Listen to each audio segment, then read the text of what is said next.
यार मैंने तुम्हें कहा था कि हमारा जो इलेक्ट्रोस्टैटिक का फर्स्ट चैप्टर था, इलेक्ट्रिक फील्ड एंड चार्जेस, ये चैप्टर बिल्कुल उसी की तरह सिमिलर चल रहा है काफी हद तक।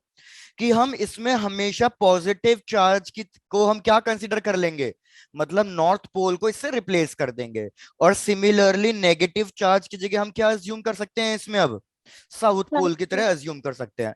तो जैसे हमारी इलेक्ट्रिक फील्ड पॉजिटिव से नेगेटिव तक जाती थी और वो टर्मिनेट हो जाती थी, इलेक्ट्रिक फील्ड हमारे पास क्लोज लूप के फॉर्म में एग्जिस्ट नहीं करती थी। लेकिन बस यहीं पे एक डिफरेंस है मैग्नेटिक फील्ड का, कि मैग्नेटिक फील्ड हमारे पास क्लोज लूप में एग्जिस्ट करती थी, तो इसलिए north pole to south pole तो जाती है, लेकिन वो आउटसाइड दी मैग्नेट, और इनसाइड दी मैग्नेट ये south pole to north pole जाती है। क्या इसमें कोई दिक्कत? No sir. Okay done. उसके बाद फिर हमने करा था कि यार मैग्नेट कभी भी मोनोपोल की तरह एग्जिस्ट नहीं कर सकती, वो डाइपोल की तरह एग्जिस्ट करती है। तो हम सेम वही फॉर्मूले रिपीट कर देंगे जो हमने डाइपोल के लिए किए हैं। जैसे इलेक्ट्रिक डाइपोल का फॉर्मूला था Q इंटू टू ए, ऐसे ही मैग्नेटिक डाइपोल मूवमेंट का फॉर्मूला था QM into length of the magnet, that is 2a। और एक और फॉर्मूला था जो हमने प्रीवियस चैप्टर में पढ़ा था, दैट इज NIA। ये वाला फॉर्मूला तब यूज होता है जब हमारा क्लोज लूप किसी एक मैग्नेटिक फील्ड के अंदर प्लेस्ड होता है। लेकिन अगर मैं मैग्नेटिक मतलब बार मैग्नेटिक डाइपोल की बात कर रहा हूं, तो फिर ये वाला फॉर्मूला हमारा यूज होगा। जैसे इलेक्ट्रोस्टैटिक में फॉर्मूला था K Q1 Q2 bye are square, ऐसे ही दो मैग्नेट्स के बीच के में कितना फोर्स होगा, दो पोल्स के बीच में। के M1 M2 अपॉन आर। भाई very good, mu naught by 4 pi, के की जगह QM1 M2 divided by are square, बिल्कुल सही। उसके बाद फिर हम डिस्कस कर रहे थे कि जैसे इधर इलेक्ट्रिक डाइपोल की डायरेक्शन होती है from negative charge to positive charge, ऐसे ही इधर मैग्नेटिक डाइपोल मोमेंट की डायरेक्शन होती है from south pole to north pole. यहां तक हमने कर लिया था। और उसके बाद फिर हमें एक्सियल पॉइंट और इक्वेटोरियल पॉइंट का स्टार्ट किया था। बिल्कुल प्रतिभा, बिल्कुल मैं बहुत शॉर्ट टर्म मेमोरी लॉस हूँ। बाकी फिर भी ये याद नहीं रहता ना ड्यू टू मल्टीपल बैचेस, कौन से बैच में कहां तक पहुंच गए, ये दिक्कत है। चलो, तो यार मैंने एक कंपैरिजन क्रिएट करके शायद से तुम्हें बता दिया था कि अगर आपको इलेक्ट्रिक फील्ड के फॉर्मूले याद हैं तो आप मैग्नेटिक फील्ड के फॉर्मूले भी याद रख सकते हो। भाई डाइपोल की वजह से इलेक्ट्रिक फील्ड का formula at an axial point क्या था, 2kp/x³ और इसके अंदर इलेक्ट्रिक फील्ड पैरेलल थी मैग्नेटिक फील्ड के। क्या मेरे को इसकी डेरिवेशन करानी है या फिर हो जाएगा? सर हो जाएगा। हो जाएगा। बिल्कुल, तो डेरिवेशन मैं आपके ऊपर छोड़ रहा हूं। जैसे इलेक्ट्रिक फील्ड की डेरिवेशन थी, बिल्कुल सेम डेरिवेशन है मैग्नेटिक फील्ड के लिए, तो मैं डेरिवेशन नहीं करा रहा हूं, that is for your homework.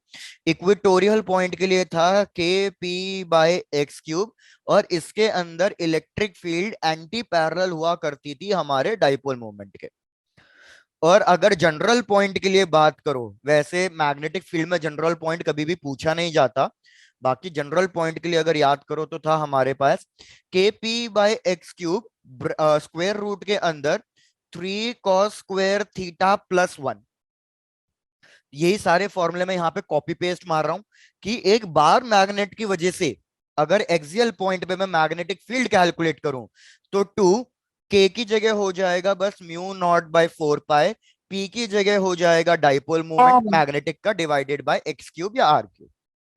ऐसे ही इक्वेटोरियल पॉइंट के लिए हो जाएगा μ0/4 pi m vector dipole moment divided by x³। इसके अंदर मैग्नेटिक फील्ड चलेगी parallel to the magnetic dipole moment, इस केस के अंदर मैग्नेटिक फील्ड चलेगी anti parallel to the dipole moment.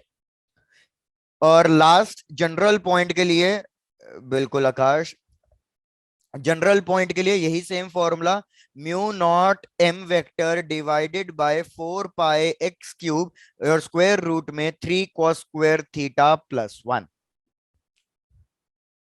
अब यहां तक कोई दिक्कत नहीं है तो आगे बढ़े? Yes sir. चलो बढ़िया, आगे बढ़ते हैं भाई। ऑलमोस्ट आज चैप्टर खत्म होने की कगार पे ही है, कोई बड़ी बात नहीं है इसमें, छोटा ही चैप्टर था ये। यार जैसे इस पे एक क्वेश्चन चेक करना, मैंने आपको ये क्वेश्चन कराया था नहीं कराया था, कि मैंने कहा था दो मैग्नेट्स रखी हुई है हमारे पास एक 60 डिग्री पे। क्या ये वाला क्वेश्चन हमने कर लिया था? नेट डाइपोल मोमेंट निकालने वाला। Yes, Yes, sir. sir. चलो तो ये कर लिया था, तो फिर दूसरा क्वेश्चन करते हैं। भाई दूसरा क्वेश्चन था कि हमारे पास ये दो मैग्नेट है, एक हॉरिजॉन्टल मैग्नेट है और एक मेरे पास वर्टिकल मैग्नेट है। दोनों का डाइपोल मोमेंट बिल्कुल सेम गिवन है। भाई ले लो कि ये है हमारे पास साउथ पोल, ये है नॉर्थ पोल, तो इसका डाइपोल मोमेंट कुछ ना कुछ एम। ऐसे ले लो कि ऊपर है साउथ पोल, नीचे है नॉर्थ पोल, और इसका डाइपोल मोमेंट भी एम। इन दोनों के बीच का डिस्टेंस क्वेश्चन में दे रखा है कि इन दोनों के बीच का डिस्टेंस है डी। मेरे को इसके मिड पॉइंट पे, यहाँ पे ये मिड पॉइंट है पॉइंट पी, तो ये वाला डिस्टेंस कितना हो जाएगा भैया? ये वाला डिस्टेंस हो जाएगा d/2। इस डिस्टेंस पे नेट मैग्नेटिक फील्ड फाइंड करनी है। क्या मैंने आपको यही दिया था क्वेश्चन होमवर्क के लिए? Yes, sir. चलो good. Find the net magnetic field at the point P. अच्छा प्रतिभा, मैंने डी की जगह, अच्छा मैंने सिंपल कर दिया था। मैंने कहा था डी की जगह 2d ले लो, और इधर d/2 की जगह सिर्फ d हो जाएगा। चलो वही सेम कर लो, कोई दिक्कत नहीं।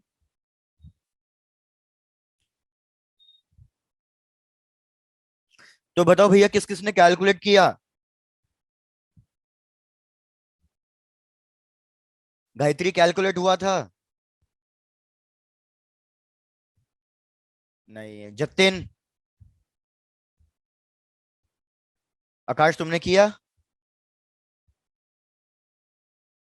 सबको सन्नाटा छा गया है। नहीं, चलो बड़े बहुत ही बढ़िया। कैलकुलेट किया बस श्योर नहीं हो प्रतिभा। चलो चेक करते हैं यार। सबसे पहले एक्सियल पॉइंट की बात करते हैं। भैया ये मैग्नेट 1 लिख रहा हूं, मैग्नेट 1, मैग्नेट 2। यार एक बात बताओ, हमें साफ दिख रहा है ना कि मैग्नेट 1 के लिए ये जो पॉइंट पी है, ये कैसा आ रहा है? एक्सियल पॉइंट आ रहा है। और मैग्नेट 2 के लिए ये कैसा पॉइंट आ रहा है? परपेंडिकुलर पॉइंट आ रहा है, तो ये इक्वेटोरियल पॉइंट आ रहा है। पहले चेक करके बताओ यहां तक कोई दिक्कत है? No, sir. चलो डन। अब एक्सियल पॉइंट के लिए मैंने आपको बताया था कि यार मैग्नेटिक फील्ड डाइपोल मोमेंट के पैरेलल होती है। तो मेरे को बताओ फर्स्ट मैग्नेट का डाइपोल मोमेंट किधर है, लेफ्ट में या राइट में? यार इतना सन्नाटा मत रखा करो, ऐसे मेरे को मजा नहीं आता क्लास लेने में। भैया हमें पता है मैग्नेटिक डाइपोल मोमेंट की डायरेक्शन होती है from south pole to north pole. तो मैग्नेटिक डाइपोल मोमेंट की डायरेक्शन हो गई राइट में। तो पॉइंट पी पे जो मैग्नेटिक फील्ड आएगी इसकी वजह से, भैया पॉइंट पी पे भी आ जाएगी ऑन दी राइट साइड। इसको मैंने नाम दे दिया B1। पहले सब लोग यहां तक चेक करके बताओ किस किस को डाउट है B1 में, कि डाइपोल मूवमेंट और मैग्नेटिक फील्ड ये दोनों पैरेलल होने चाहिए थे। मैंने इन दोनों को पैरेलल कर दिया। यहाँ पे वैल्यू लिख देता हूं। एक्सियल पॉइंट की बात कर रहे हैं, तो mu naught M divided by 4 pi X cube की जगह हो जाएगा डी क्यूब, और ये होगा 2 टाइम्स। ये हो गया हमारा एक्सियल पॉइंट का। अब आते हैं, रिपीट करना है गायत्री। ठीक है गायत्री, फिर से रिपीट। गायत्री मैंने कहा चेक करो, किसी एक मैग्नेट के लिए ये एक्सियल पॉइंट आ रहा है। एक्सियल पॉइंट का मतलब क्या होता है कि भैया बिल्कुल उसी के लाइन पे आ रहा है। तो पॉइंट पी एक्सियल पॉइंट है। एक्सियल पॉइंट के लिए मैग्नेटिक फील्ड डाइपोल मूवमेंट की सेम डायरेक्शन में होती है। और डाइपोल मूवमेंट कौन सी डायरेक्शन में होता है भैया? डाइपोल मूवमेंट होता है साउथ टू नॉर्थ। तो इस फर्स्ट मैग्नेट का डाइपोल मूवमेंट मैंने ड्रॉ किया from south pole to north pole. ये मैग्नेटिक डाइपोल मूवमेंट है। तो मैग्नेटिक फील्ड ड्रॉ करूंगा तो वो भी किधर आएगा? सेम डायरेक्शन में आना चाहिए, राइट में। और इसका फॉर्मूला क्या होता है एक्सियल पॉइंट का? भाई एक्सियल पॉइंट का फॉर्मूला होता है 2kp/x3। तो 2 mu naught pi m divided by d cube. अब आ जाओ नेक्स्ट वाले के लिए। नेक्स्ट वाले के लिए अगर आप इक्विट वो देखो, डाइपोल मूवमेंट, डाइपोल मूवमेंट नीचे की तरफ है, नीचे की तरफ। लेकिन इक्वेटोरियल पॉइंट के लिए मैग्नेटिक फील्ड कैसी होती है भैया? इक्वेटोरियल पॉइंट के लिए मैग्नेटिक फील्ड मतलब एंटी पैरेलल होती है, अपोजिट डायरेक्शन में होती है। तो पॉइंट पी पे अगर मैं मैग्नेटिक फील्ड मार्क करूं तो किधर मार्क करनी चाहिए? डाइपोल मूवमेंट नीचे है तो मैग्नेटिक फील्ड किधर आ जाएगी? ऊपर की तरफ। भैया B2 की वैल्यू लिखो। B2 की वैल्यू कितनी है? तो हमें पता है इक्वेटोरियल के लिए बस 2 नहीं आता, तो mu naught M divided by 4 pi d cube. इन दोनों के बीच में कितना एंगल है? 90 डिग्री। भाई दो वेक्टर क्वांटिटीज हैं, किसी एक को भी ए मान लो, किसी एक को भी बी मान लो। क्या आप रिजल्टेंट निकाल सकते हो या नहीं निकाल सकते? Yes, भैया sir. नेट मैग्नेटिक फील्ड का फॉर्मूला, रिजल्टेंट का फॉर्मूला क्या होता है? A² + B² + 2AB cos theta. लेकिन इधर cos 90 हो जाएगा तो वो कैंसिल आउट हो जाएगा, तो बस मैं लिखूंगा b1 square plus b2 square. सारी वैल्यूज बस रख दो, सिंपलीफाई मत करना, सिंपलीफाई बाद में मतलब एग्जाम टाइम पे देख लेंगे। भैया b1 की वैल्यू हो जाएगी 2 mu naught m divided by 4 pi d cube, plus b2 की value mu naught m divided by 4 pi d cube. अब भैया चेक करके बताओ किस किस को क्या क्या डाउट आया, क्या रिपीट करना है या बिल्कुल क्लियर है?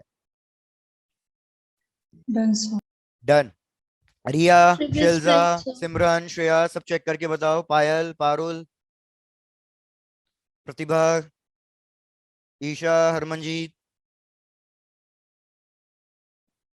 Previous slide, sir. Previous slide yellow, done. Akash very good. Tanishka answer सही आ रहा है, अरे बहुत बढ़िया। सर सही है। सही है, वेरी गुड भैया, फिर तो फॉर्म में चल रहे हो भाई, सही है।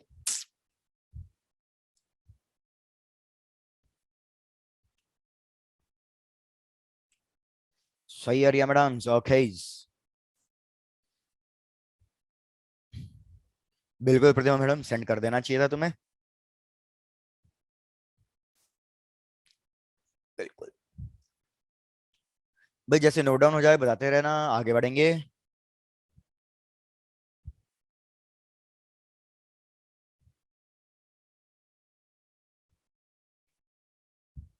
क्या बात, क्या बात, आज तो क्या बिल्कुल पुराना अंदाज है भाई। जिस दिन घर पे बैठे क्लास लेता हूँ ना, तो काफी रिलैक्स मोड में क्लास लेता हूँ मैं, तो उस दिन मजा आता है मेरे को भी क्लास लेने में।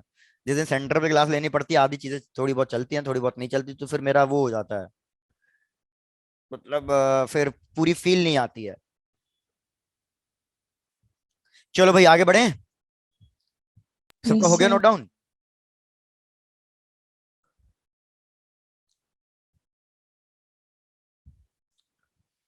मैडम आपको मैंने बोला ही था। अरे कोई बात नहीं तनिष्का मैडम,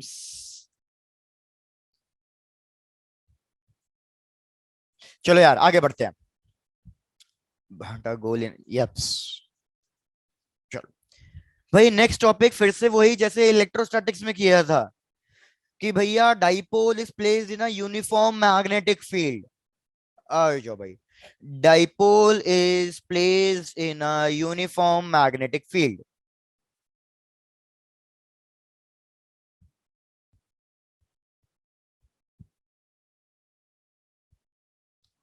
यार ये हमने ड्रॉ करी यूनिफॉर्म मैग्नेटिक फील्ड, और इस यूनिफॉर्म मैग्नेटिक फील्ड के अंदर हम रख रहे हैं कोई भी एक बार मैग्नेट, मतलब मैग्नेटिक डाइपोल रख रहे हैं, और वो कुछ ना कुछ एंगल बना रहा है।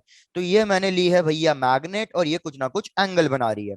सपोज नीचे ले लो साउथ पोल और ऊपर ले लो नॉर्थ पोल, ताकि मेरा डाइपोल मूवमेंट नीचे से ऊपर हो जाएगा। तो मैंने नीचे ले लिया साउथ पोल, ऊपर ले लिया नॉर्थ पोल, तो डाइपोल मूवमेंट ऊपर की तरफ हो गया। अज्यूम कर लो कि ये कुछ ना कुछ एंगल बना रहा है मैग्नेटिक फील्ड से थीटा। तो यार हमें पता है मैग्नेटिक फील्ड कौन से पोल से स्टार्ट होती है? नॉर्थ पोल से। तो इस नॉर्थ पोल क्या करेंगे?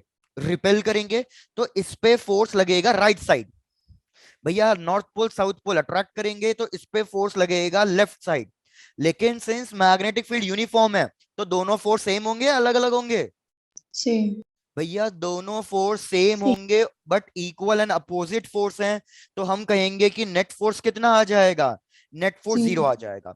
अगर नेट Zero. फोर्स जीरो आ गया, तो हमें पता है कि क्या कोई लीनियर मोशन, मतलब क्या कोई ट्रांसलेटरी मोशन होगा? No, sir. बिल्कुल कोई लीनियर मोशन, कोई ट्रांसलेटरी मोशन नहीं होगा। लेकिन दोनों का लाइन ऑफ एक्शन या पॉइंट ऑफ एप्लीकेशन दोनों का अलग अलग है। इस डाइपोल पे एक फोर्स लगा रहा है इधर, एक फोर्स लगा रहा है इधर, तो हमारा ये मैग्नेट, ये डाइपोल क्या करने लग जाएगी? भैया ये रोटेट करने लग जाएगी, इस पे लगेगा टॉर्क। अरे वाह बहुत बढ़िया। तो भैया इस पे लगेगा टॉर्क, क्योंकि पॉइंट ऑफ एप्लीकेशन अलग अलग है। और टॉर्क का फॉर्मूला हमें पता है, क्या होता है टॉर्क का formula? M force cross B. Into perpendicular distance. अब आपको फिर से इसमें इतनी ज्यादा डिटेलिंग में नहीं जाना, सीधे सीधे मेरे को पता है टॉर्क का फॉर्मूला हुआ करता था पी ई साइन थीटा। तो मेरे को बताओ इधर टॉर्क का फॉर्मूला क्या लिखूं मैं? MB sin theta. भाई very good, M B sine theta. Since sine theta आ रहा है, तो हमें पता है कि टॉर्क, भैया टॉर्क हो जाएगा एम क्रॉस बी। बी। बिल्कुल और ये रोटेट करेगा।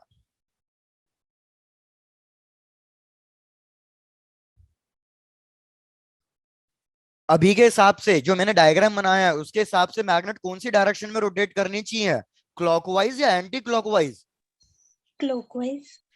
Very good. अगर आप देखो इस पे फोर्स लग रहा है नीचे की तरफ, इस पे फोर्स लग रहा है ऊपर की तरफ, तो ये मेरा पेन इस तरीके से घूमेगा, तो ये एक तरीके की क्लॉकवाइज डायरेक्शन हो गई। ये इधर, ये इधर, तो ये हो जाएगी हमारे पास क्लॉकवाइज डायरेक्शन।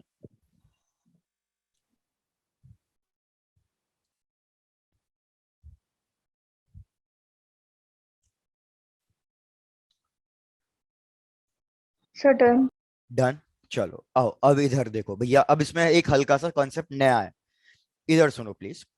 यार हमें पता चला टॉर्क का फॉर्मूला है एम बी साइन थीटा, और याद है प्रीवियस चैप्टर में मैंने एक टॉर्क का फॉर्मूला और कराया था, क्या फॉर्मूला था? निब्बा साइन थीटा। Sine theta. लेकिन वो फॉर्मूला याद रख लेना कब यूज करना है, एन का मतलब सर्कुलर टर्न्स, मतलब कोई भी नंबर ऑफ टर्न्स, तो याद ही रख लेना कि भैया ये फॉर्मूला तो तब यूज होगा जब हम क्लोज लूप की बात कर रहे हैं। लेकिन इधर हमारे पास क्लोज लूप नहीं है, इधर तो हमारे पास एक डाइपोल है। तो वापस इस फॉर्मूले को पकड़ो यार, जब भी हमारा एंगल बड़ा होगा, प्लीज अब ध्यान से सुन लेना, इंपॉर्टेंट चीज है इसमें, जब भी मेरा एंगल बड़ा होगा, मतलब सपोज ये मेरी फिंगर्स मैग्नेटिक फील्ड है, और इस मैग्नेटिक फील्ड के अंदर मैं जो ये मैग्नेट रख रहा हूं ये कुछ बड़ा एंगल बना रही है, तो उस केस में तो ये मैग्नेट पूरा का पूरा रोटेट करने लग जाएगी, इस तरीके से मैग्नेट रोटेट करेगी। लेकिन अगर मैं इस डाइपोल को बहुत छोटे मैग्नेट पे एंगल पे रखूं, फिर देखो क्या होगा। भाई हमें पता है कि torque is directly proportional to sine theta. अगर मैं एंगल को बहुत छोटा ले लूं कि थीटा इज वेरी स्मॉल, तो आपको पता ही होगा जब एंगल बहुत छोटा होता है तो हमारा साइन थीटा किस में कन्वर्ट हो जाता है? थीटा में। वेरी गुड, हमारा साइन थीटा थीटा में कन्वर्ट हो जाता है। तो उस केस में क्या मैं ये लिख सकता हूं कि torque is equals to M B theta? हाँ आरती, ये सही है, माइक ऑन करके खांसी कर लो पूरी। अरे भैया बताओ यार, रिपीट करना है, समझ में आया? Yes sir. अरे ये क्या सब हो गया यार, सब repeat। क्या इसके वो बने पड़े हैं बिल्कुल मुर्दे से। अरे एक्टिवनेस दिखाओ भाई। मैं क्या कह रहा हूँ, torque is directly proportional to sine theta, angle बहुत छोटा है, एंगल बहुत छोटा है तो साइन थीटा हमारा थीटा के बराबर हो जाएगा, तो उस केस में ये ऊपर वाला फॉर्मूला हमारा बन जाएगा एम बी थीटा। अब ठीक है? Yes sir. यस ठीक है सर। तनिष्का मैडम, अब कोई दिक्कत? नो सर, थैंक यू ठीक है। सर। अच्छा, अरे मैं तो कुछ कह ही नहीं रहा, आरती को हो जाती हैं गलतियां। तो यार अब 11th क्लास का भी थोड़ा सा याद रखो कि हमारे पास टॉर्क के और भी फॉर्मूले हुआ करते थे। टॉर्क का फॉर्मूला हुआ करता था आई इंटू अल्फा, जहां पे आई क्या था और अल्फा क्या था? Angular momentum and angular acceleration. भैया अल्फा का मतलब तो बिल्कुल सही बताया, एंगुलर एक्सिलरेशन, लेकिन आई का मतलब होता था moment of inertia. Angular momentum को तो हम एल से डिनोट करते हैं। तो यार हमें पता है टॉर्क का फॉर्मूला आई अल्फा है, moment of inertia. Moment of inertia into angular acceleration, और इधर एम बी थीटा है। तो इस इक्वेशन 1 को और इस इक्वेशन 2 को दोनों को इक्वेट कर दो, तो हमारे पास आ जाएगा M B theta is equals to I alpha. तो भैया अल्फा का फॉर्मूला क्या आ गया यहां से? अल्फा का फॉर्मूला आ गया M B by I into theta. यार अब क्या याद है आपको, मैंने आपको इलेक्ट्रोस्टैटिक्स में एसएचएम की कंडीशन बताई थी। एसएचएम की कंडीशन किस किस को याद है? F directly. भाई वेरी गुड, सबसे पहली कंडीशन मैंने ये बताई थी कि हमारे पास एक रिस्टोरिंग फोर्स लगना चाहिए। रिस्टोरिंग फोर्स का मतलब जो उसको न्यूट्रल पॉइंट की तरफ लेके जाए, ये डायरेक्टली प्रोपोर्शनल टू डिस्प्लेसमेंट होना चाहिए। डायरेक्टली प्रोपोर्शनल टू डिस्प्लेसमेंट मतलब सीधी सीधी बात है, फोर्स की जगह क्या मैं ये लिख सकता हूं कि acceleration should be directly proportional to displacement? और दूसरा मैंने बताया था कि हमारे पास इक्वेशन कैसी आनी चाहिए, लीनियर इक्वेशन आनी चाहिए। Linear equation. या इस एसएचएम को हम लीनियर एसएचएम कहते हैं। लीनियर एसएचएम का मतलब हमारा ऑब्जेक्ट स्ट्रेट लाइन पे टू एंड फ्रो मूव करेगा, लेफ्ट राइट या ऊपर नीचे। इसको लीनियर एसएचएम कहते हैं। लेकिन Yes, ऐसे sir. ही हमारे पास एंगुलर एसएचएम भी होता है। एंगुलर एसएचएम, एंगुलर एसएचएम में यही चीजें बस रोटेशनल टर्म्स में कन्वर्ट हो जाती हैं कि भैया हमारे इस पे रीस्टोरिंग टॉर्क लगना चाहिए, और वो टॉर्क किसके प्रोपोर्शनल होना चाहिए? लीनियर डिस्प्लेसमेंट की जगह हो जाएगा एंगुलर डिस्प्लेसमेंट। तो टॉर्क की जगह मैं लिख सकता हूं कि angular acceleration should be directly proportional to theta. और Yes, sir. दूसरी क्या होनी चाहिए कि ये अभी भी एक लीनियर इक्वेशन होनी चाहिए। तो उस केस में पता है मेरा ऑब्जेक्ट एंगुलर एसएचएम किसे कहते हैं? इसको ऐसे टू एंड फ्रो, ये एंगुलर एसएचएम है। पूरा रोटेट नहीं करेगा अभी ये, बीच में फिक्स हो जाएगा और इसी के अबाउट ये ऐसे करता रहेगा। क्या सबको ये चीज समझ में आ रही है या कुछ रिपीट करना है? Sir, clear है. क्लियर है, वेरी गुड। तो भैया एक बार फिर से, लीनियर एसएचएम का मतलब कोई भी चीज ऐसे to and fro, left right या ऊपर नीचे करे। लेकिन एंगुलर एसएचएम का मतलब है कि चीजें ऐसे एक ही पॉइंट के अबाउट ऑसिलेट टाइप करे। तो यार इधर हमने देखा, इधर भी वही चीजें हो रही हैं सेम, अल्फा थीटा के बराबर आ रहा है, पहली कंडीशन सेटिस्फाइड। दूसरी कंडीशन हमने देखा यार ये लीनियर इक्वेशन भी बन रही है। तो हमें पता चल गया इस फॉर्मूले से कि भैया हमारी जो मैग्नेट है, अगर बड़ा एंगल है तो वो रोटेट करेगी, लेकिन अगर छोटा एंगल है तो फिर वो क्या करेगी? फिर वो एंगुलर एसएचएम परफॉर्म करेगी।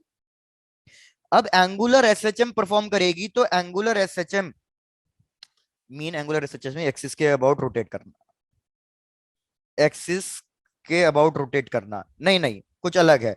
मतलब एंगुलर एसएचएम का मतलब है फुल रोटेशन नहीं, ऐसे आधे आधे रोटेशन, यूं यूं यूं यूं, हाफ हाफ रोटेशन टाइप, ये एंगुलर एसएचएम हो गया। तो इस केस में मैं क्या कर सकता हूं, अल्फा का एक और फॉर्मूला होता है ओमेगा स्क्वायर थीटा। तो इन दोनों को कंपेयर कर लो तो आपको ओमेगा का फॉर्मूला मिल गया। ओमेगा का फॉर्मूला क्या आ जाएगा?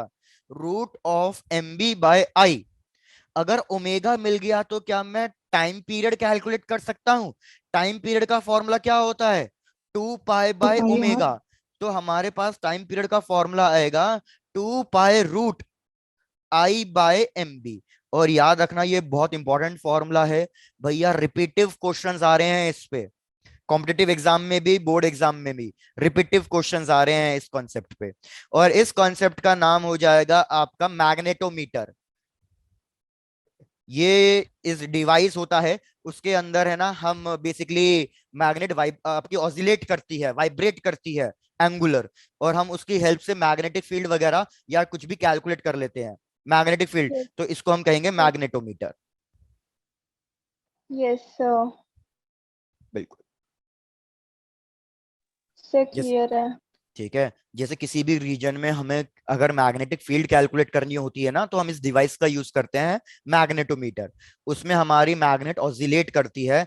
तो देखो मोमेंट ऑफ इनर्शिया पता होगा, टाइम पीरियड पता होगा, डाइपोल मोमेंट पता होगा, तो मैं मैग्नेटिक फील्ड वगैरह जो भी कुछ चाहिए मैं वो कैलकुलेट कर सकता हूँ।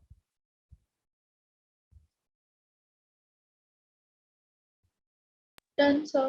Done, very good.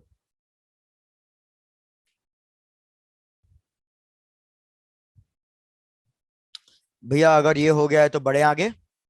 Yes, sir, done. चलो बढ़िया। बस एक लास्ट चीज रह गई है मैग्नेटिक डाइपोल की। क्या लास्ट चीज रह गई है भैया? Potential energy.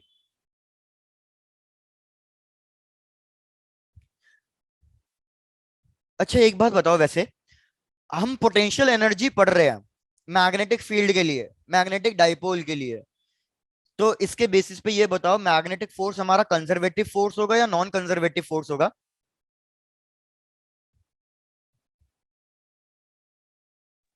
So, किसी का कोई आंसर नहीं आया?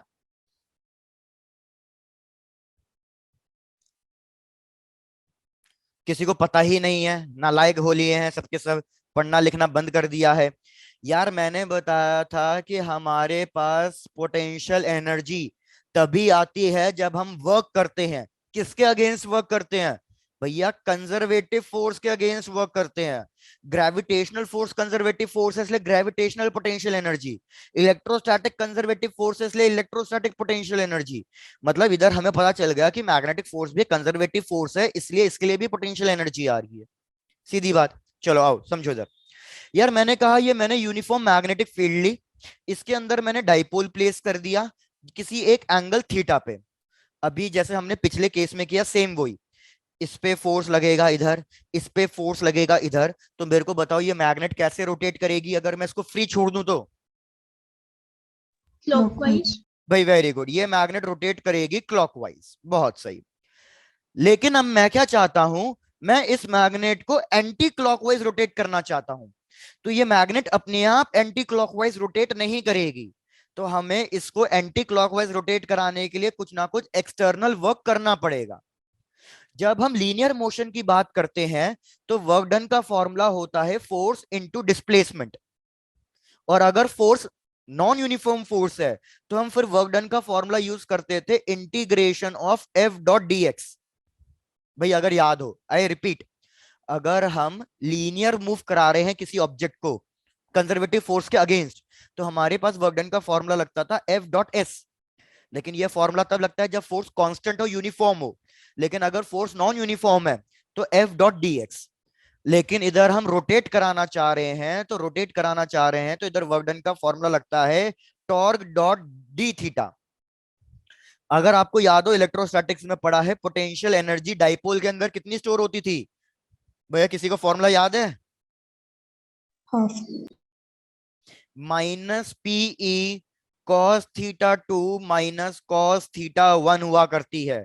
थीटा वन का मतलब जिस एंगल पे ये प्लेस है पहले से ही, और थीटा टू का मतलब जितने एंगल पे मैं इसको रोटेट करा रहा हूं, फाइनल एंगल।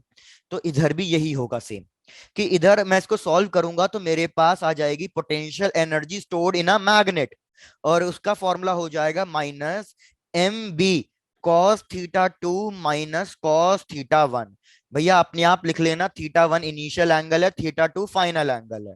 लेकिन जनरली ये फॉर्मूला तो याद रखना ही है, लेकिन जनरली हम क्या करते हैं, सिंप्लीफिकेशन के लिए हम इनिशियल एंगल को हमेशा 90 मान लेते हैं, कि भैया ये मैग्नेट मैंने बिल्कुल परपेंडिकुलरली प्लेस करी है ऐसे पहले। तो उस केस में आपके पास पोटेंशियल एनर्जी का फॉर्मूला हो जाएगा बस minus M B cos theta two, और कॉस थीटा टू को बस कॉस थीटा ही लिख दूंगा। भैया कोई दिक्कत, कोई समस्या? No sir.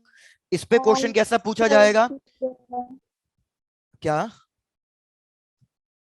इस पे क्वेश्चन कैसा पूछा जाएगा कि भैया मेरा कब स्टेबल इक्विलिब्रियम आ रहा है, कब अनस्टेबल आ रहा है, कब न्यूट्रल आ रहा है? तो हमें पता है potential energy is minus M B cos theta. तो भाई अगर मैं angle theta is equals to 0 degree ले लूं, तो कॉस की वैल्यू मैक्सिमम हो जाएगी, पोटेंशियल एनर्जी आएगी minus M B. Potential energy negative में ज्यादा आ जाए तो मतलब भैया ये स्टेबल है, कि पोटेंशियल एनर्जी ज्यादा नेगेटिव में आ रही है। दूसरा, अगर मैं एंगल को ले लू 90 डिग्री, तो कॉस 90 जीरो, तो पोटेंशियल एनर्जी भी जीरो, तो भैया ये बन गया हमारा न्यूट्रल। और तीसरा, अगर मैं एंगल ले लू 180 डिग्री, तो कॉस 180 माइनस वन, तो उस केस में पोटेंशियल एनर्जी पॉजिटिव में एम बी हो जाएगी, तो भैया ये हाईली अनस्टेबल हो जाएगा। लो, अब पूरी कहानी मैंने बता दी, चेक करो, कोई दिक्कत कोई समस्या तो पूछ लो। बिल्कुल ऋतिका मैडम, नो दिक्कत नो समस्या no tension.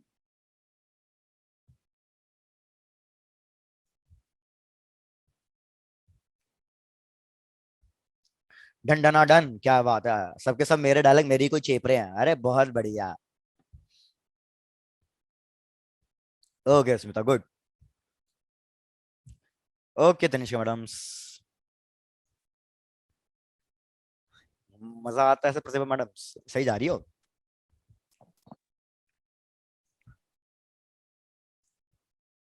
Okay Jitin, okay. चलो भैया इसी बात पे फिर कुछ क्वेश्चन क्वेश्चन खेल लेते हैं। तुम्हारा टेस्ट था संडे को यार, इससे याद आया, ये तो मैं पूछना ही भूल जाता हूँ कि संडे जो टेस्ट होते हैं भैया कैसा परफॉर्मेंस चल रहा है, कैसा परफॉर्मेंस नहीं चल रहा है, कुछ तो बता दो। मैं तो वैसे शॉर्ट टर्म मेमोरी लॉस हूँ, पूछना भूल जाता हूँ, तुम तो बताया करो।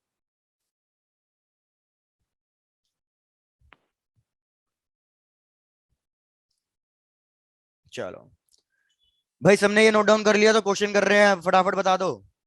ये वाली स्लाइड भी हो गई है। ओके चलो, तो आ जाते हैं क्वेश्चन पे। संडे की टेस्ट की रिपोर्ट्स तो मेरे पास आ गई होंगी मेल पे, मैं चेक करूंगा, फिर उसके बाद डिस्कस करेंगे आपसे। कोई बात नहीं खुशी, बड़े बड़े शहरों में छोटी छोटी बातें होती रहती हैं। आ जाओ भैया, लिखो क्वेश्चन। भैया क्वेश्चन ध्यान दो, मैं सिर्फ मेन मेन चीजें लिख रहा हूँ। मेन मेन चीजें क्या है? अरे हाँ हाँ तनिष्का मैडम, पहले क्वेश्चन तो कर लो।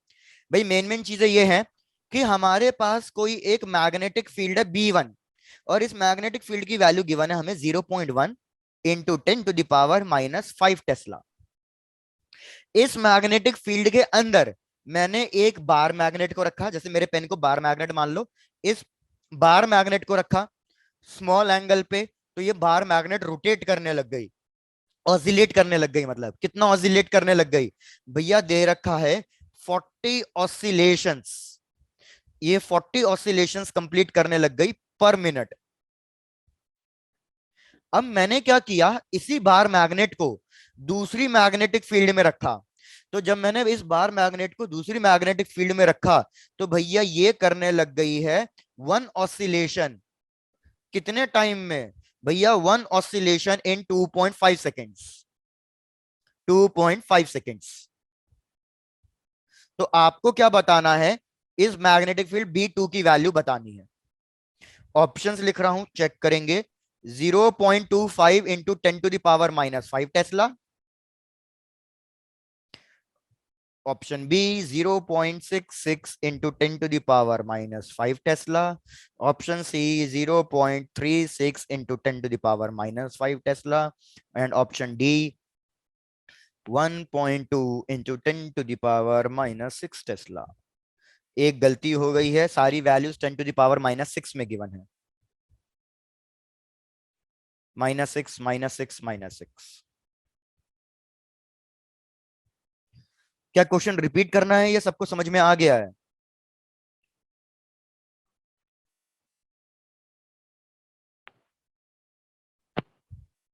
मार खानी है किसी को? सर क्लियर है। हाँ ऐसा बोलो ना। डन। भैया बाकी फिर भी एक बार ऐसे ही रिपीट कर देता हूं। मैंने कहा मेरे पास एक बार मैग्नेट है, मैंने उसको मैग्नेटिक फील्ड 1 में प्लेस कर दिया। ये ऑसिलेट कर रही है 40 ऑसिलेशंस पर मिनट। दूसरी मैग्नेटिक फील्ड में रखा तो एक ऑसिलेशन 2.5 सेकंड में। तो मेरे को बताना है ये B2 की वैल्यू कितनी है। कौन सा कॉन्सेप्ट है? मैग्नेटोमीटर का है। इतना बता दिया है। मैग्नेटोमीटर का जो फॉर्मूला भी बताया उसको यूज करो एंड ट्राई टू कैलकुलेट। आपको दिए 2 मिनट, और आप तब तक मेरे को दो 2 मिनट।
तनिष्का आपका आंसर बिल्कुल सही आ रहा है यार, गुड।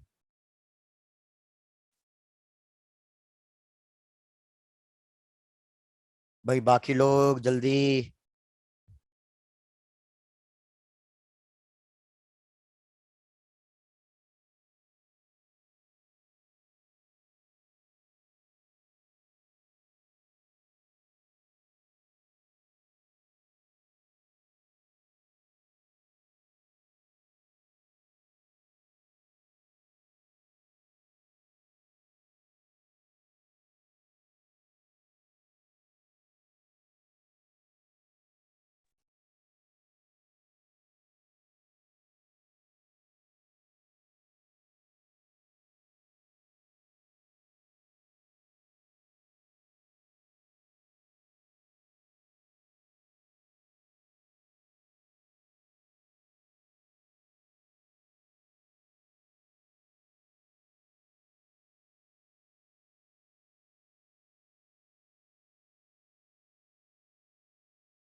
चलो भाई आओ डिस्कस करते हैं। यार सिंपल क्वेश्चन था बिल्कुल। Option C is the correct answer. Check करते हैं कैसे। यार मैंने तुम्हें अभी फॉर्मूला बताया कि हमारे पास फॉर्मूला क्या होगा मैग्नेटोमीटर का। That is T equals to 2 pi root I by M B. तो सबसे पहले तो अगर मैं दो टाइम पीरियड्स का रेशियो लूं तो मेरे को बताओ कौन कौन से टर्म कट जाएंगे अगर दो टाइम पीरियड्स का रेशियो लूंगा तो। यार 2 पाई दोनों में सेम आएगा, ये कट जाएगा। भाई सबको समझ में Yes, आ sir. रहा है या Got नहीं? you. Yes, sir. Okay done. यार मैं टाइम पीरियड एक इसके लिए निकालूंगा T1, एक इसके लिए निकालूंगा। दोनों का रेशियो लूंगा मैं। तो मैंने कहा क्या क्या चीजें सेम आएगी और उसको काट देंगे। 2 पाई सेम आएगा, कट गया। भैया सेम बार मैग्नेट को मैं बस अलग अलग मैग्नेटिक फील्ड में रख रहा हूं, तो इसका मोमेंट ऑफ इनर्शिया और डाइपोल मोमेंट ये भी तो सेम ही होगा। भाई मोमेंट ऑफ Sir, इनर्शिया और roots because क्या चीज दोबारा बोलो। sir square roots. हाँ स्क्वायर रूट तो होगा ही, अभी बता रहा हूँ। तो इसलिए ये सब हट गया। अब हमारे पास क्या आ जाएगा T1। और देखो रूट बी हमारा डिनोमिनेटर में आ रहा है, तो मैं लिखूंगा T1/T2 is equals to root of. भैया B2 जाएगा ऊपर, B1 आएगा नीचे, क्योंकि टाइम पीरियड और मैग्नेटिक फील्ड इनवर्सली प्रोपोर्शनल है। यहां तक चेक करके बताओ, यहां तक कोई दिक्कत? सर क्लियर है। क्लियर है। अब बस टाइम पीरियड 1 और टाइम पीरियड 2 की वैल्यू निकालनी है। B1 की वैल्यू गिवन है, दोनों साइड स्क्वायर कर दूंगा और B2 निकाल लूंगा। तो T1 टाइम पीरियड का मतलब होता है कि एक ऑसिलेशन कितनी देर में हुआ है। तो यार T1 के लिए देखो, अगर 40 ऑसिलेशंस, भैया अगर 40 ऑसिलेशन 60 सेकंड्स में हुए हैं, तो मेरे को बताओ वन ऑसिलेशन कितनी देर में हुआ होगा? 3/2. बिल्कुल 60/40 दैट इज 3/2 मतलब 1.5 सेकेंड्स। सिमिलरली T2 को तो हमें डायरेक्टली गिवन है कि भैया वन ऑसिलेशन 2.5 सेकेंड्स में, दोनों साइड स्क्वायर कर दो। तो मैं लिखूंगा T1 square that is 1.5 divided by 2.5, T1/T2 का square is equals to B2 हमें जो कैलकुलेट करना है, और B1 की वैल्यू 0.1 इंटू 10⁻⁻5। क्रॉस मल्टीप्लाई करके यार बस सॉल्व भी तो करना है, और क्या बड़ी बात रह गई इसमें। सॉल्व कर दो, B2 की वैल्यू आपके पास ऑप्शन सी मैच करेगा, दैट इज 0.36 इंटू 10⁻⁻6।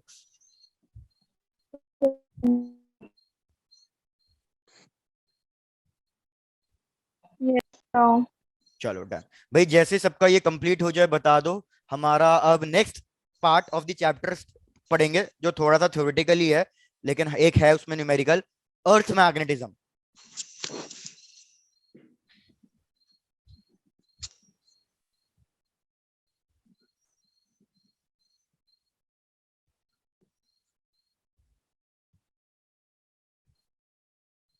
चलो डन। तो यार आ जाओ नेक्स्ट पार्ट, अर्थ मैग्नेटिज्म। भैया पूरा टॉपिक थ्योरेटिकल थ्योरेटिकल सा है। पक्का ले ले. हाँ पायल, तुम भी माइक अनम्यूट करके पूरी बातें कर लो।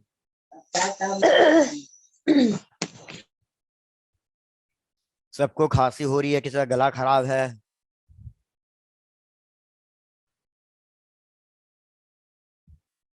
पता चला पीछे से गालियां पड़ रही हैं, घर वाले चप्पलें मार रहे हैं और इधर माइक ऑन है। चलो भाई लेट्स स्टार्ट।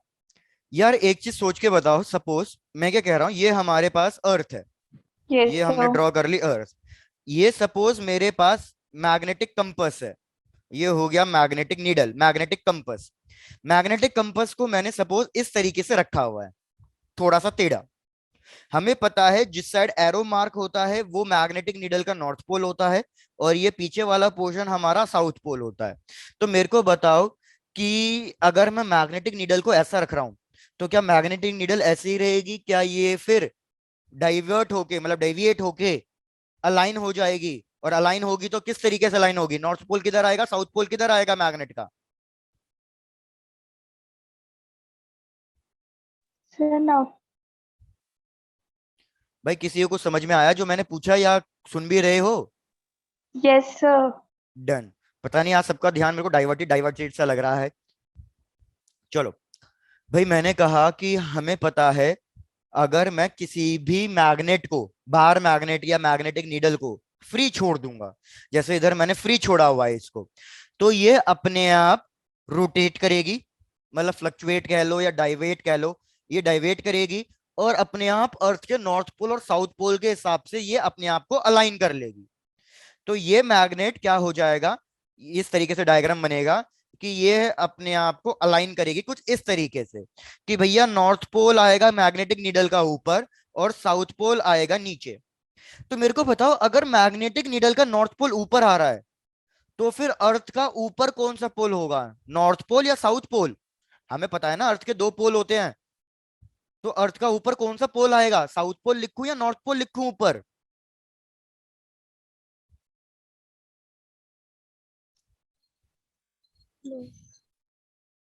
भैया वेरी डल रिस्पॉन्स, बहुत dull response. Sir no. Sir एक ने नॉर्थ। आंसर दिया। क्या क्वेश्चन रिपीट करना है या सबको समझ में आया? पहले तो ये चेक करके बताओ। सर क्लियर है। सिर्फ एक ही रिप्लाई कर रहा है, एक ही सब कुछ कर रहा है, चैट बॉक्स में आंसर भेज रहे हैं। चलो भाई इधर देखो, यार मैं कह रहा हूं ये मैंने एक लाइन ड्रॉ कर दी, मुझे पता है ऊपर कोई एक पोल होता है, नीचे कोई एक यस पोल होता सर। है। मैंने यस सर। कहा सपोज ये मेरे पास मैग्नेटिक नीडल है, भैया यस। स्टेशनरी शॉप पे 15-20 रुपए का मुश्किल से मैग्नेटिक कंपास आता होगा, या अपने फोन में यस सर। इंस्टॉल कर लो, फोन में भी ऐप आती है मैग्नेटिक कंपास की। तो भाई यस सर। अगर आप उसको फ्रीली छोड़ दोगे तो आपको दिखेगा कि अपने आप ये मैग्नेट रोटेट करेगी और अलाइन करेगी। तो मैंने यस कहा सर। कि सपोज ये मेरी पेन की जो टिप है, सपोज ये जो मेरे पेन की टिप है ये नॉर्थ पोल है और ये वाला हिस्सा साउथ पोल है। तो साउथ सपोज पोल। ये मेरी मैग्नेट फ्री थी, ये ऐसे अलाइन हो गई, मतलब मैग्नेटिक नीडल का नॉर्थ पोल ऊपर है, साउथ पोल नीचे है। तो मैं आपसे पूछ रहा हूं अर्थ का ऊपर कौन सा पोल होगा? क्या अर्थ का ऊपर नॉर्थ पोल होगा या अर्थ का ऊपर इधर साउथ पोल होगा? North pole. Sir south. तो यार एक चीज याद रखो, अगर हमारी मैग्नेटिक नीडल का नॉर्थ पोल ऊपर आ रहा है तो हमारी अर्थ का भी नॉर्थ पोल ऊपर ही होगा, और अगर हमारी मैग्नेटिक नीडल का साउथ पोल नीचे आ रहा है तो हमारी अर्थ का भी साउथ पोल नीचे ही होगा। लेकिन अब इसमें एक कंफ्यूजन क्रिएट हो रही है। क्या क्रिएट हो रही है कि यार नॉर्थ पोल क्या करने चाहिए, अट्रैक्ट करने चाहिए या रिपेल करने चाहिए? रिपेल। रिपेल। भैया हमारे अर्थ के नॉर्थ पोल रिपेल करने चाहिए। Yes sir. लेकिन लेकिन फिर अगर नॉर्थ पोल रिपेल करने चाहिए तो ये दोनों सेम डायरेक्शन में कैसे आ गए? फिर तो ये होना चाहिए था, फिर तो ये होना चाहिए था कि अगर मैग्नेटिक नीडल का नॉर्थ पोल ऊपर आ रहा है तो मेरी अर्थ का साउथ पोल ऊपर होना चाहिए था और अर्थ यस का सर। नॉर्थ पोल नीचे होना चाहिए था, ताकि मैं ये यस कह सर। देता कि भैया अर्थ के साउथ पोल ने मैग्नेट के नॉर्थ पोल को अट्रैक्ट किया होगा और अर्थ के नॉर्थ पोल ने मैग्नेट के साउथ पोल को अट्रैक्ट किया होगा। लेकिन ऐसा यस क्यों सर। नहीं हो रहा, ये क्वेश्चन है। ऐसा क्यों नहीं हो रहा? ऊपर ही नॉर्थ पोल क्यों आ रहा है, नीचे ही साउथ पोल क्यों आ रहा है? पहले ये बताओ, सबको समझ में आया जो मैं कहना चाह रहा हूं, जो मेरा क्वेश्चन है, जो मेरा डाउट है? Yes, sir. Done, Yes, sir. बहुत बढ़िया। तो भैया सिंपल, एक क्विक रिकॉल, एक क्विक रिपीट स्टेटमेंट। मैंने कहा अगर अर्थ का नॉर्थ पोल ऊपर, सॉरी, मैग्नेटिक कंपस का, मैग्नेटिक नीडल का नॉर्थ पोल अगर ऊपर आ रहा है, तो मेरे लॉजिक के अकॉर्डिंग अर्थ का साउथ पोल आना चाहिए था, ताकि साउथ पोल और नॉर्थ पोल में अट्रैक्शन हुआ होता, तो मेरे को समझ में आता कि मैग्नेट बिल्कुल सही अलाइन हुई है। लेकिन इधर तो कहानी बिल्कुल ही अलग है। इधर अगर Yes, मैग्नेट का नॉर्थ पोल है तो अर्थ का भी नॉर्थ पोल इधर ही आ रहा है। भैया ये Yes, sir. चमत्कार कैसे?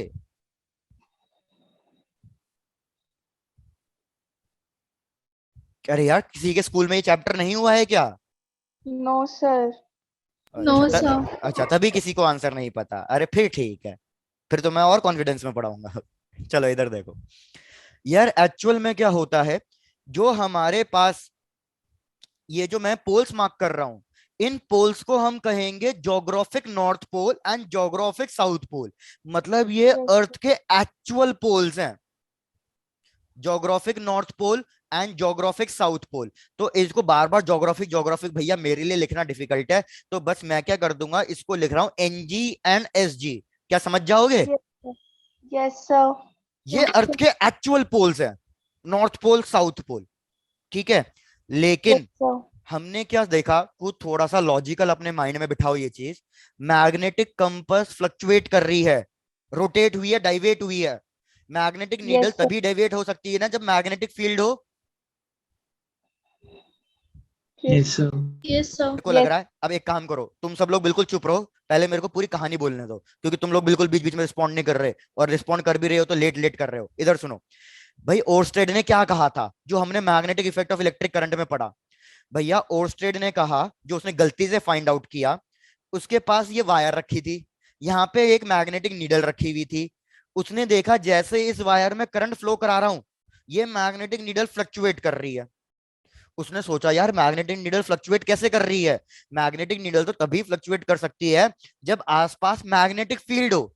तो फिर उसने दिमाग लगाया कि यार आसपास तो कोई मैग्नेट है ही नहीं, तो मतलब ये मैग्नेटिक फील्ड इस वायर ने बनाई होगी। उसने फिर क्या किया, इस वायर में करंट को रोक दिया। उसने देखा जैसे इस वायर में करंट को रोक रहा हूं, ये मैग्नेटिक नीडल फ्लक्चुएट नहीं कर रही। तो इसी हिसाब से उसने फाइनल कंक्लूजन क्या दिया था? उसने फाइनल कंक्लूजन ये दिया था कि जब भी किसी वायर में करंट फ्लो करेगा, वो हमेशा क्या प्रोड्यूस करेगा? Magnetic field. और Magnetic. मैग्नेटिक फील्ड ही इस मैग्नेटिक नीडल को फ्लक्चुएट करा सकती है। Yes, sir. इतनी कहानी क्लियर है? Yes sir. Yes, अरे sir. बहुत बढ़िया। तो इधर भी तो यही लॉजिक है कि यार ये मैग्नेटिक नीडल ने फ्लक्चुएट किया और अपने आप को अलाइन किया, तो मतलब Yes, कहीं sir. ना कहीं मैग्नेटिक फील्ड होगी। लेकिन Yes, इधर कोई sir. करंट कैरिंग वायर नहीं है। करंट कैरिंग वायर नहीं है, तो फिर ये मैग्नेटिक फील्ड किसने बनाई? अगर इधर कोई करंट कैरिंग वायर नहीं है और फिर भी मैग्नेट फ्लक्चुएट कर रही है, तो ये फिर मैग्नेटिक फील्ड किसने बनाई? तो भैया ये दिमाग लगाया गया कि ये मैग्नेटिक फील्ड अर्थ ने बनाई है, तो इसलिए हम क्या पढ़ रहे हैं? अर्थ मैग्नेटिज्म पढ़ रहे हैं। Earth magnetic. कि भैया ये मैग्नेट अर्थ ने, मतलब ये मैग्नेटिक फील्ड अर्थ ने बनाई है। तो इससे क्या कॉन्क्लूड हुआ कि भाई अर्थ के अंदर भी एक मैग्नेट है, अर्थ के अंदर भी एक मैग्नेट है। इमेजिनरी, ऐसा नहीं है कि है ही, मतलब है, मैग्नेटिक प्रॉपर्टीज हैं अर्थ के अंदर। उसको हमने एक बार मैग्नेट की तरह एज्यूम किया, और मैंने कहा कि भैया ये अर्थ के अंदर मैग्नेट है, और इसी मैग्नेट की वजह से मैग्नेटिक फील्ड बन रही है, और यही मैग्नेटिक फील्ड मेरी इस मैग्नेटिक नीडल को डेविएट करा रही है, फ्लक्चुएट करा रही है। अब Yes, sir. मजेदार वाली बात क्या है कि अगर मेरी अर्थ का एक्चुअल नॉर्थ पोल ऊपर है, तो अर्थ की जो मैग्नेट है उसका साउथ पोल ऊपर है, और अर्थ की मैग्नेट का नॉर्थ पोल क्या है? नीचे है। नीचे. तो अब आपका लॉजिक क्लियर हो गया कि भैया Yes, अर्थ की साउथ पोल ऊपर थी मैग्नेट का, इसलिए इसने मैग्नेटिक नीडल के नॉर्थ पोल को अट्रैक्ट किया, और इसलिए नॉर्थ पोल ऊपर की तरफ अलाइन हुआ। तो yes, इसको हम मैग्नेटिक साउथ पोल और मैग्नेटिक नॉर्थ पोल कहेंगे। तो बार बार मैग्नेटिक लिखने की बजाय मैं यहाँ पे एम एम लिख रहा हूं, तो आप भावनाओं को समझ जाना। yes, sir. Sir, clear है. क्लियर है? Yes, तो sir. कहानी इतनी सिंपल सी है कि जहां पे अर्थ का ज्योग्राफिक नॉर्थ पोल होगा, वहीं पे हमारी अर्थ का मैग्नेटिक साउथ पोल होगा, और ये magnetic south pole magnetic needle के कौन से पोल को अट्रैक्ट कर लेगी? नॉर्थ पोल को। No. पोल तो को। इसलिए भैया जहां पे मैग्नेटिक नीडल का नॉर्थ पोल आ रहा है, हमारी अर्थ का भी नॉर्थ पोल उधर ही होगा। यस बिल्कुल सर। सिंपल। हमारी अर्थ का ज्योग्राफिक साउथ पोल जहां है, वहां अर्थ का मैग्नेटिक नॉर्थ पोल है, और ये मैग्नेटिक नीडल के साउथ पोल को अट्रैक्ट करेगा। इसलिए यस। जहां पे मैग्नेटिक नीडल का साउथ पोल आएगा, अर्थ का साउथ पोल भी उधर ही होगा। भावनाओं को यस। समझ गए? बहुत ही बढ़िया। यस सर, क्लियर है। क्लियर है? बहुत सही। Done sir. डन। चलो, अब इसमें कुछ दो तीन नए नए टर्म्स आएंगे। भैया मैंने क्या किया, अर्थ के ज्योग्राफिक नॉर्थ पोल को और अर्थ के ज्योग्राफिक साउथ पोल को एक लाइन से ज्वाइन कर दिया, जो ये येलो कलर की लाइन दिख रही है। तो इस लाइन को हम क्या कहते हैं? इस लाइन को हम कहेंगे ज्योग्राफिक एक्सिस, जो अर्थ के ज्योग्राफिक नॉर्थ पोल और साउथ पोल को ज्वाइन करती हो। ऐसे ही जो लाइन मैग्नेटिक पोल्स को ज्वाइन करती हो, उस लाइन को फिर क्या कहना चाहिए हमें? मैग्नेटिक। अरे बिल्कुल सही, कॉन्फिडेंस से बोलो भाई, ये होगा मैग्नेटिक एक्सिस। अब जो ये डायग्राम मैंने ड्रॉ किया है, ये गलत है। गलत क्यों है उसको भी समझो। भैया हमारी अर्थ का जो मैग्नेट है, मतलब जो मैग्नेटिक एक्सिस है और जो ज्योग्राफिक एक्सिस है, भाई इस डायग्राम में मैंने ड्रॉ किया है एक के ऊपर एक, लेकिन ऐसा नहीं होता। एक के ऊपर एक नहीं होती, थोड़ा सा एंगल होता है दोनों के बीच में। ये मेरी ज्योग्राफिक एक्सिस है, मतलब ये हमारा geographic north pole, geographic south pole. याद रखना, हमारे अर्थ के अंदर जो मैग्नेट है ना, वो थोड़ी सी टिल्टेड है, वो हल्की सी टिल्टेड है, इस यस तरीके सर। से। मतलब अगर मैं मैग्नेट बनाना चाहूं तो ये मैग्नेट इस तरीके से है, बिल्कुल एक्सिस के अलोंग नहीं है अर्थ की, हल्की सी टिल्टेड है। Yes sir. ये होगा हमारा साउथ पोल, ये होगा हमारा नॉर्थ पोल। तो याद रखो, जो ये हल्की सी टिल्टेड है ना, अब मैं डायग्राम को थोड़ा वैसा कर रहा हूं क्योंकि आपको कंफ्यूजन होगा, यहाँ पे ड्रॉ कर रहा हूं। मैंने कहा ये ज्योग्राफिक एक्सिस है और ये मेरे पास मैग्नेटिक एक्सिस है। इन दोनों के बीच में बहुत ही छोटा सा एंगल है, बहुत छोटा सा एंगल, और ये एंगल भैया है अप्रोक्सीमेटली 11.5 डिग्रीज। क्या यहां तक की बातें क्लियर हुई? 11.5 या 11.3? डन। डन। तो ये वाला डायग्राम ड्रॉ करो, और कोई दिक्कत हो, कोई समस्या हो तो पूछो। Done sir. डन। तो यार याद रखो, जब भी आप किसी मैग्नेटिक कंपास को छोड़ दोगे फ्रीली, तो मैग्नेटिक कंपास बिल्कुल वर्टिकल नहीं होगी, थोड़ी सी इस तरीके से होगी। ये क्वेश्चन पूछा जाता है 1 मार्क्स में या कॉन्सेप्चुअल में। वो इस तरीके से अलाइन होगी। तो अगर किसी बंदे को नॉर्थ पोल में जाना है, तो वो क्या करेगा? वो मैग्नेटिक नीडल की डायरेक्शन में नहीं जाएगा, वो मैग्नेटिक नीडल से 11.5 डिग्री को लेफ्ट में जाएगा। क्या ये बात समझ में आई? Yes yes sir. सर। तो अब में हम लेफ्ट और राइट नहीं कहेंगे। शिवानी, पूरी कहानी खत्म हो गई और अब आप जाके ये डाउट पूछ रहे हो। चलो रिपीट करूंगा, शिवानी रुक जाओ। तो उसको हम राइट और लेफ्ट नहीं कहेंगे। भैया आपको ये तो मैंने कितनी बार बताया, मैग्नेटिक इफेक्ट में ऊपर कौन सा डायरेक्शन होता है? नॉर्थ। नीचे साउथ, साउथ। इधर ईस्ट। ईस्ट। हार खा लो, गुजरात है इधर वेस्ट में, इधर मेघालय, अरुणाचल प्रदेश वो ईस्ट में है। अरुणाचल प्रदेश। ठीक है? Yes sir. नहीं प्रतिभा, ये साइंटिफिकली प्रूव्ड है, वही बता रहा हूं। तो यार याद रखो, अब हम इस तरीके से नहीं कहेंगे लेफ्ट और राइट। मैं कहूंगा कि अगर मैं मैग्नेटिक नीडल की डायरेक्शन में जा रहा हूं और मेरे को नॉर्थ पोल पे जाना है, तो मैं 11.5 डिग्री ईस्ट में की तरफ जाऊंगा। मैं इसके 11.5 डिग्री ईस्ट की तरफ जाऊंगा, तब मैं जाके अर्थ के एक्चुअल नॉर्थ पोल पे पहुंच जाऊंगा। क्या ये वाली कहानी समझ में आई? यस।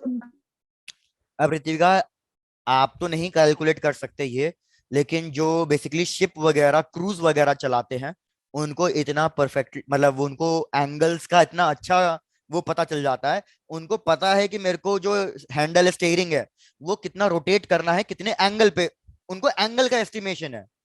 क्या ऋतिका ये चीज समझ रहे हो? Yes sir. भैया जो उनका स्टेयरिंग होता है, आप सबने शिप का स्टेयरिंग देखा ही होगा ना मूवीज कार्टून्स वगैरह में, इस टाइप के कुछ Yes, ऐसे sir. निकले होते हैं। तो उनको ये पता है, ये स्टेयरिंग पे ये एंगल्स बनाने के लिए ही तो ये स्टिक्स बनाई होती हैं। नहीं तो हमें एंगल सिंपल कार जैसा भी तो बना सकते थे, ये इतना कॉम्प्लिकेटेड सा क्यों बनाया? भैया ये इसलिए बनाया क्योंकि ये जो स्टिक्स हैं ये बेसिकली क्या रिप्रेजेंट करती हैं? एंगल्स रिप्रेजेंट कर रही हैं। तो अगर उनका जो मैग्नेटिक नीडल है अगर वो थोड़ा सा इधर पॉइंट आउट कर रहा है तो उनको पता है कि उनको स्टीयरिंग कितना मोड़ना है, कितना एंगल पे है वो, ताकि मैं बिल्कुल एग्जैक्टली नॉर्थ पोल और साउथ पोल पे जाऊं। उनको सब पता है ये। Yes, Okay, sir. sir. Now clear. हाँ हाँ आकाश, बिल्कुल राइट ही होगा, लेफ्ट नहीं होगा। लेकिन मैं वही कह रहा हूँ, राइट और लेफ्ट की जगह बुक्स मतलब थोड़ा सा टेक्निकल वर्ड्स यूज करेंगे। ईस्ट टुवर्ड्स ईस्ट या टुवर्ड्स वेस्ट, इस तरीके से बात करेंगे। Yes. Yes, sir. Done. Done, चलो बहुत बढ़िया बहुत बढ़िया। ओहो इतने सारे मैसेज करते तो मेरे बीच बीच में पढ़ना ही वो हो जाता है। शिवानी अब आपका डाउट है?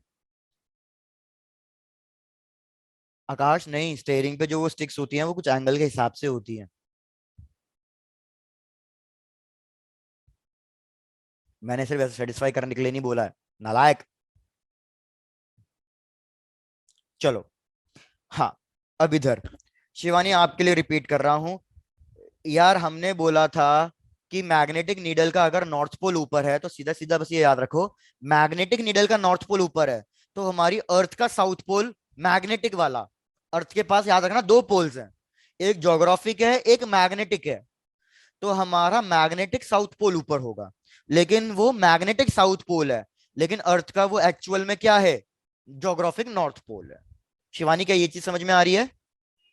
Yes, sir. डन। तो बस यही रखना है, जैसे नीचे मैग्नेटिक नीडल का साउथ पोल है तो अर्थ का मैग्नेटिक पोल कौन सा होगा नीचे? नॉर्थ। लेकिन ज्योग्राफिक कौन सा पोल होगा? साउथ।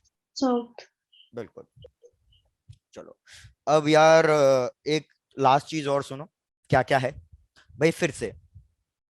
ये मैंने बनाई अर्थ, बस अब छोटी छोटी बातें रह गई हैं आज के लिए। ये अर्थ है भाई, मेरे को बताओ मैं अर्थ को, अर्थ स्फेयर है या सर्कल है?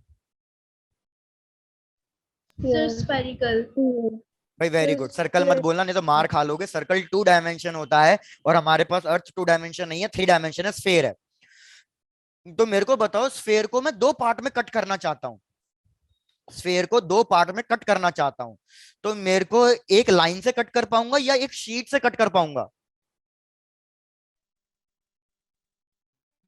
सर शीट से। भाई वेरी गुड, सबका आंसर नहीं आया। लाइन, लाइन से एक स्फेयर कट नहीं होता, वो होगा कट एक क्या कहते हैं शीट से। आई रिपीट, जैसे ये स्फेयर है, जैसे मेरे कॉस्को बॉल समझ लो यार, कॉस्को बॉल, ये मैंने कॉस्को बॉल की तरह अज्यूम कर लिया। सपोज अगर तुम एक लाइन ड्रॉ करोगे तो जैसे ये पेन एक लाइन है, तो भैया इस लाइन से तो मेरे 2 स्फेयर कट नहीं हो रहे हैं। ये 2 स्फेयर्स कब कट हो रहे हैं? जब मैं पूरी की पूरी शीट को बीच में कर दूं, तो अब ये कट हो गए पूरे प्रॉपर तरीके से। देखो ये समझ में आई है वाली बात? Yes, sir. Yes, sir. तो इधर भी वही करना है भाई। अर्थ को मैं कट करना चाहता हूं उनके पोल्स के अलोंग, अर्थ को मैं 2 हिस्सों में कट करना चाहता हूं पोल्स के अलोंग, तो हमें लगेगी एक शीट।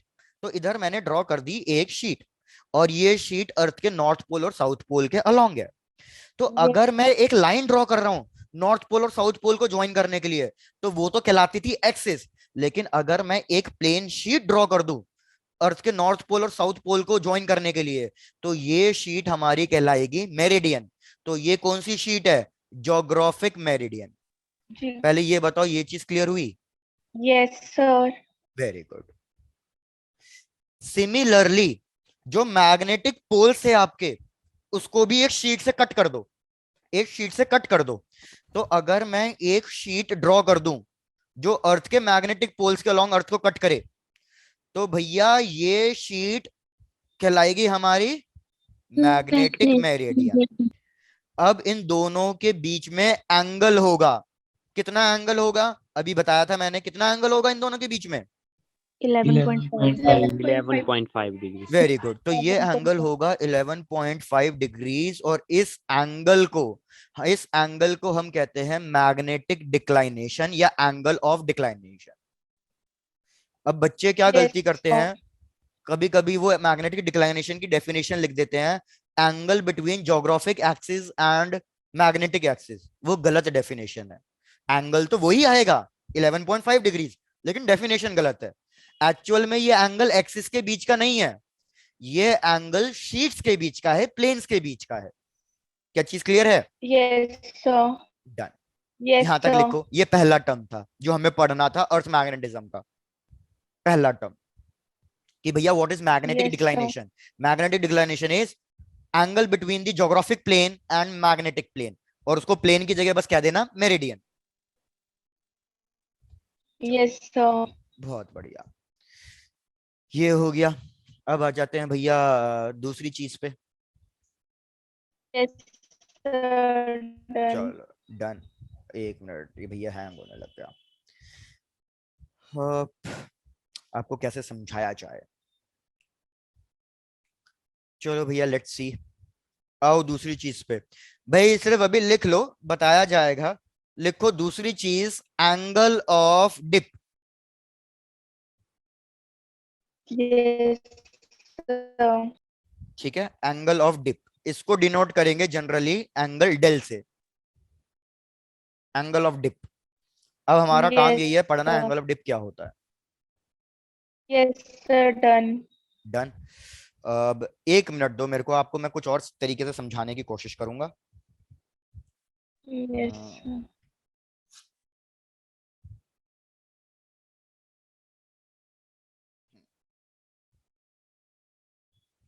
भाई आओ इस तरीके से समझने की कोशिश करें। यार मैंने क्या किया, ये दो, मतलब एक पेज को मैंने बेसिकली फोल्ड कर दिया, ठीक है। अब Yes, मैं क्या sir. कर रहा हूँ, इस पेज को हल्का सा ओपन कर रहा हूँ। अगर इन पेजेस को मैं हल्का सा ओपन कर रहा हूं तो इसके बीच में ये कुछ ना कुछ एंगल बनेगा। Yes, sir. डन। अब मैं ये दो पेज को फोल्ड करके क्या करना चाह रहा हूं, भैया एक शीट बिल्कुल सीधी है, इस शीट को मैं बनाना चाह रहा हूं ज्योग्राफिक प्लेन, ज्योग्राफिक मेरिडियन। और ये शीट जो दूसरी शीट है वो कुछ ना कुछ एंगल पे है इस ज्योग्राफिक प्लेन से, तो ये वाली शीट मेरी क्या कहला जाएगी फिर, मैग्नेटिक मेरिडियन। क्या आपको ये चीज समझ में आ रही है इस तरीके से? Yes, sir. मतलब Yes, sir. बेसिकली मैंने क्या कर दिया है, जिसको नहीं समझ में आ रहा हो वो इधर ध्यान दो। बेसिकली मैंने ये नीचे वाला डायग्राम ड्रॉ किया है, ये नीचे वाला डायग्राम। मैंने कहा ये होगा येलो लाइन जो बिल्कुल सीधी शीट है, इस तरीके से ये बिल्कुल सीधी आपकी तरफ फेसिंग कर रही है, और एक दूसरी शीट होगी जो हल्का सा टिल्टेड होगी, और इन दोनों के बीच में जो एंगल बनेगा वो एंगल थीटा होगा, और वो हमारा थीटा एंगल क्या होगा, मैग्नेटिक डिक्लाइनेशन। तो यही डायग्राम मैं यहाँ पे ड्रॉ कर रहा हूँ, प्लीज चेक करना, क्योंकि ये Yes, डायग्राम अब थोड़ा सा समझने के लिए इंपॉर्टेंट है। कि भैया yes, ये मैंने ड्रॉ करी ज्योग्राफिक प्लेन, ज्योग्राफिक प्लेन से थोड़ा सा टिल्टेड पे होगी हमारी मैग्नेटिक प्लेन। जैसे मैंने भैया बुक्स के दो पेजेस ओपन किए इस तरीके से, और इन दोनों के बीच में ये कुछ ना कुछ एंगल होगा, और ये एंगल मेरा कहलाएगा मैग्नेटिक डिक्लाइनेशन। ये एंगल फिर से चेक कर लो किसके बीच का एंगल है, कि भैया ये दो पेजेस को जो आपने ओपन किया है उनके बीच का एंगल है। yes, कोई sir. दिक्कत, कोई समस्या? No, sir. बढ़िया, No, sir. बहुत सही। अब आज के लिए फिलहाल एक लास्ट चीज, उसके बाद हम कुछ और बहसबाजी नहीं करेंगे आज। भैया लास्ट चीज क्या है, अगर मैंने अर्थ के अंदर मैग्नेट को अज्यूम किया है, कि भैया ये सपोज मेरी एक बार मैग्नेट है, मैं आपकी बार सीधी ड्रॉ कर रहा हूं, ज्योग्राफिक एक्सिस को टिल्टेड बना देना, कोई दिक्कत नहीं है। Yes, sir. भैया हमें पता है मैग्नेटिक फील्ड कौन से पोल से निकलती है और कौन से पोल तक जाती है, नॉर्थ से साउथ। ठीक है, तो इधर भी वही ड्रॉ कर देंगे। रिजवी का कोई बात नहीं, मैं एक्सप्लेन कर दूंगा फिर से, कोई दिक्कत नहीं। अभी फिलहाल इसी पे ध्यान दे लो। तो भैया ये मैंने मैग्नेटिक फील्ड ड्रॉ कर दी इस तरीके से, from north pole to south pole, north pole to south pole, north pole to south pole. अब यार अर्थ के मैग्नेट के दो कंपोनेंट होते हैं, याद रखो। अर्थ की मैग्नेटिक फील्ड जो है, ये रेड कलर के जो मैंने बनाया है, ये अर्थ की मैग्नेटिक फील्ड है। इसके दो कंपोनेंट्स होते हैं, एक कंपोनेंट मैं कहूंगा हॉरिजॉन्टल कंपोनेंट, और एक कंपोनेंट मैं कहूंगा वर्टिकल कंपोनेंट। तो आप थोड़ा सा बस ये लॉजिकल सोच लो कि अर्थ की मैग्नेटिक फील्ड का कौन सा कंपोनेंट कांस्टेंट होगा और कौन सा कंपोनेंट चेंज होता रहेगा। तो अगर आप एक चीज देखो, ये जो वर्टिकल लाइंस है भैया, ये पूरे रीजन से सेम पास कर रही है ना। Yes, sir. तो याद रखना हमारी अर्थ का वर्टिकल कंपोनेंट हर जगह क्या रहता है, सेम रहता है। कांस्टेंट रहता है। लेकिन जैसे जैसे मैं अर्थ की इस ज्योग्राफिक एक्सिस से दूर जाऊंगा भैया, मेरी मैग्नेट फील्ड स्प्रेड होती जा रही है, उनके बीच में गैप बढ़ते जा रहा है। इलेक्ट्रोस्टैटिक्स में भी पढ़ा है कि अगर मैग्नेटिक फील्ड के अंदर गैप बढ़ता जाए तो मैग्नेटिक फील्ड वीक होती रहती है, स्ट्रांग होती रहती है। वीक। तो मतलब ये वीक। मैग्नेटिक फील्ड क्या होती रहेगी, चेंज होती रहेगी। बस पहले इतना चेक कर लो, आज के लिए समझ में आ जाए तो ठीक है, नहीं तो कोई बात नहीं, ये भी आपको नेक्स्ट क्लास में समझा दिया जाएगा, रिपीट यस करा सर। जाएगा। Done sir. डन। बस आज के लिए इतना ही छोड़ दो, मैं जानबूझ के आगे नहीं कराना चाह रहा हूँ बिकॉज इट विल टेक